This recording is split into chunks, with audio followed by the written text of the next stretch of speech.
Hello friends, कैसे हैं आप सब। उम्मीद करता हूँ आप सब अच्छे होंगे। आज का जो हमारा क्वेश्चन है वो जेई मेंस 2023 में पूछा गया था। ठीक है, 4 अप्रैल शिफ्ट 1 में। ठीक है, यहाँ तक आप लोग समझ गए होंगे। तो सबसे पहले बात, आज का जो हमारा क्वेश्चन है वो हमारा बाइनोमियल डिस्ट्रीब्यूशन, जो कि क्लास 11th का मैथ्स का एक चैप्टर है। ठीक है, वो उसी से मिलता है। इस क्वेश्चन को बनाना फ्रेंड्स बहुत ईजी है, लेकिन बहुत बार स्टूडेंट्स इसे स्किप कर देते हैं। तो चलिए इस क्वेश्चन का सॉल्यूशन देखते हैं।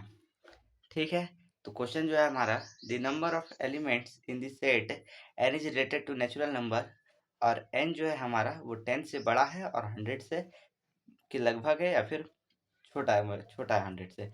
And 3 to the power n minus 3 is a multiple of 7। तो ठीक है, हमें n निकालना है, जो कि 3 to the power n minus 3 is a multiple of 7। तो क्या क्या हो सकते हैं हमारे n के पॉसिबल वैल्यूज। ठीक है, n का हमें कितना पॉसिबल वैल्यू निकालना है। ठीक है, तो सबसे पहले हम लोग लिखते हैं इसे 3 to the power n minus 3 is equals to 7। ठीक है, 7 से क्योंकि वो डिविजिबल होगा इसलिए 7 लेमडा भी हो सकता है। ठीक है फ्रेंड्स, यहाँ तक आप लोग समझ गए होंगे। चलिए तो फिर आगे की तरफ बढ़ते हैं। अब इसे हम लोग इस तरह लिख सकते हैं क्या, 3 to the power n equals to 7 lambda plus 3। ठीक है, तो हमें सबसे पहली बात इसे जो है 7 से डिविजिबल कराना है। तो सबसे पहले हम लोग n को लेकर देखते हैं 1। अगर n को 1 लेके देखते हैं तो ये हमारा हो जाता है 3 इक्वल्स टू 7 लेमडा प्लस 3, जो कि लेमडा इक्वल्स टू 0, यानी कि 7 से डिविजिबल तो है। और आप जानते हैं 0 जो है 7 से डिविजिबल होता है। तो एक n हमारा हो जाता है।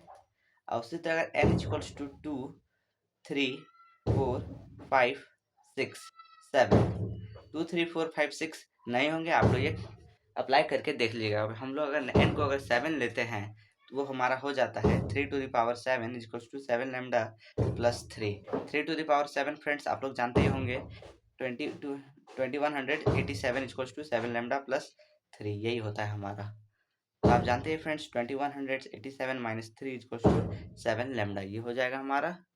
और इधर से अगर क्या करके देखें तो 7 लेमडा इक्वल्स टू 2184, जो कि डिविजिबल है।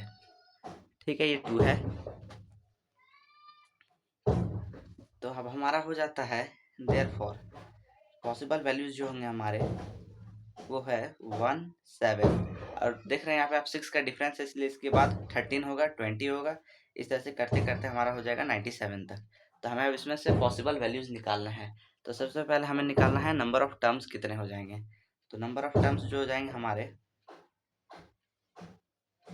वो हो जाएगा पहले a plus n minus 1 into d. इसमें जो है सीक्वेंस एंड सीरीज का भी प्रयोग होता है। ठीक है, अब चलिए आप लोग आगे देखिए।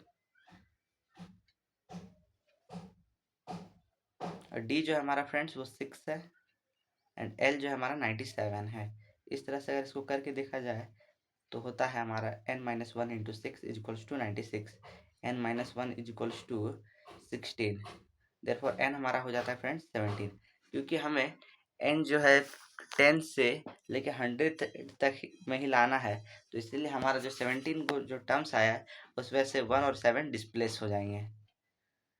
ठीक है, 1 और 7 डिस्प्लेस हो जाएंगे। तो हमारा जो फाइनल आंसर बनता है वो हो जाएगा 17 माइनस 2 इक्वल्स टू 15। ठीक है फ्रेंड्स, यहाँ तक मुझे उम्मीद है आप लोग को समझ में आया होगा। ठीक है, आप लोग अच्छी तरह से समझ गए होंगे। मिलते हैं नेक्स्ट वीडियो में।